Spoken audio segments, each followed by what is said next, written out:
Бәрін қатырғанда енді жерді сатпақсың ба? Мұнай, уран, тағы басқадан түскен пайдадан қазаққа тиесілі бөлік қайда? Шетелдік әнші универсиада экспоға құртқанша сол ақшаны пайсыз несие етіп қазағыма тарату ойыңа келмегені ма? Алжысаң да жерді сатпа, берме жалға да. Білем не жатқанын Қазақстандыға таудың астарында. Қытайың тіркеліп 5 жыл жерімде тұрса, шыға келеді екен ол да тең болып қазаққа.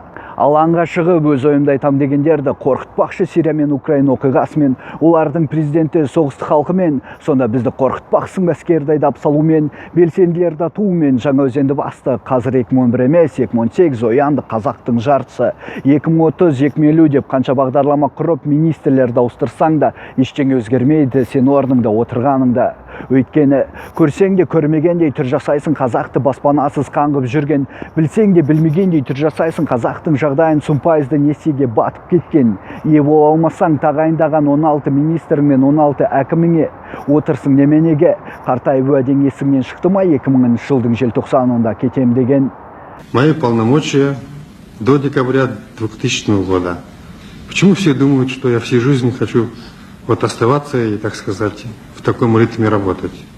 Наверное, железным просто надо быть. Почему-то никто об этом не думает. Никакой монархии никогда в Казахстане не будут. Никакие мои дочери моими советниками никогда не будут. И никакой наследственности в Казахстане не будет. Жетер енді көтеріл қазақ, ұйқыға кеткен ұлт жоғалады. Немесе ұйқыдан тұрғанда ерлер құлға, әйелдер күнге айналады. Жеріңнен айырылсаң, тіпті тілдесің де, діндесің де кетеді теріс қарап. Қазаққа шынайы жаны ашитын тек қазақ, анау қазақ емес жүрген орысша сайрап. Саған жаны ашитын ұлтым мен жерім үшін жаным пида деп тұрған нағазақ. Өмір деген даму, өзгерістер, ал біз бір орында қатып жабысып тұрмыз. Өткенді жібермей, болашаққа жетпейсің. Сен келесі келіп жеп тойым дегенше көп уақыт өтеді, оған қоса туыстар бар дейсің, бірақ қателесесің. Былтырғы өзгерістерден кейін келесі президент мына шал сияқты 16 емес, тек 3 қана министр тағайындай алады.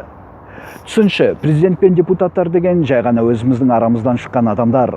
Сайласаңдар отырған 5 жылында осындай жобаларды іске асырам деп.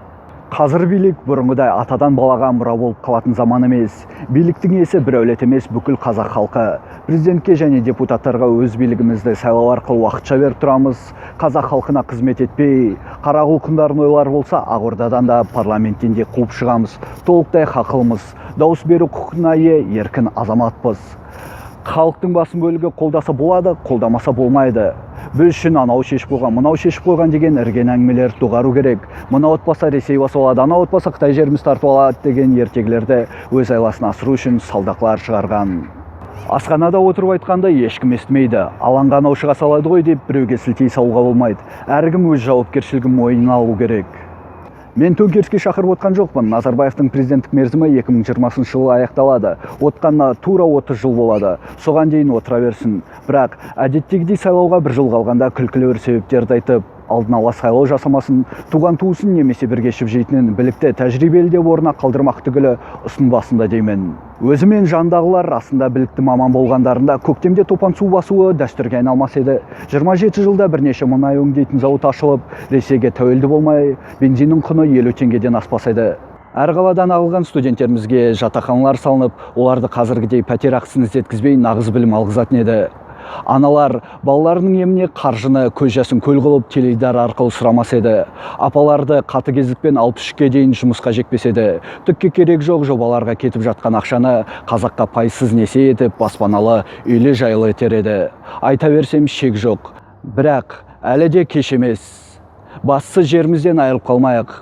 2020-21-де 2 жылдан кейін елімізді, тілімізді, жерімізді, ұлтымызды сүйетін азаматтар жиылып, халқымызға адал қызмет етуге болатынын көрсетеміз. Қазаққа деген шексіз сүйіспеншілікпен Жанбол Шекербекұлы, Рахматулла.